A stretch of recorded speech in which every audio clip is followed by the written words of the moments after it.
Welcome back to Nasdaq Trade Talks. I'm your host, Jill Malandrino, Global Markets Reporter at Nasdaq. We're coming to you live from Las Vegas at the Global EQ Derivatives Conference. Joining me for this segment, we have Tim McCourt. He's the Global Head of Equity Index and Alternative Investment Products over at CME Group. And we're here to talk about the Micro E-mini Futures launch. And Tim, one of the most successful product launches over at CME. That's right, and Jill, thanks again for having me. Got it. Happy to be here today talking about the most successful product launch in CME Group's history.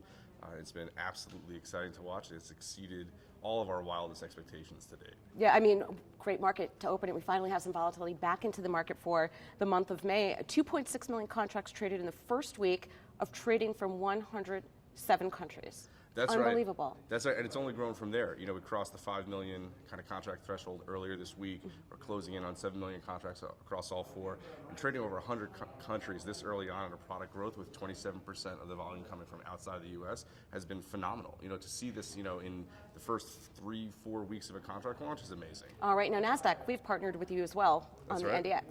Yeah, and when we look at the E-mini Micro Nasdaq, that's another contract that's doing phenomenal, where that ADV is about 150,000 contracts per day. That's also crossed over the million contract threshold today, nice. Closing in on 2 million. Maybe it happens today, who knows?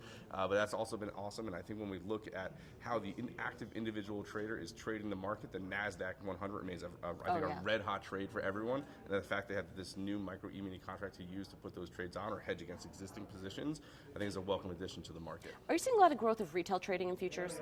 Absolutely. When we look at 2018, the retail segment at CME Group was up 27% year over year, trading about 660,000 contracts a day in 2018, and that growth was even broader when we were looking at the international, with about 30% growth in Europe and 36% growth in Asia for 2018. So it continues to be an active and growing segment at CME Group. All right, now to wrap up here, some of the differences between ETFs and the E-mini micro futures. What if I want to trade SPY versus SPX? What are some of the differences? Yeah, I think some of the differences are certainly the capital efficiencies of futures with respect to the lower capital that's required upfront to trade the contract, but there are also tax benefits with respect to the futures being Section 1256 contracts with blended capital gains treatment, where the ETF is still going to get that long-term or short-term tax treatment depending on how you're holding it. The future is blended, so that can be an advantage for the more active individual trader, and it trades nearly 24 hours a day at CME, which is a distinct offering the futures market provides that not necessarily you can find in the cash market. All right, Tim, as always, great to see you. Yeah. Thanks for joining us in Vegas, and thanks for staying tuned throughout the day on Trade Talks. I'm Jill Malandrino, Global Markets Reporter at Nasdaq.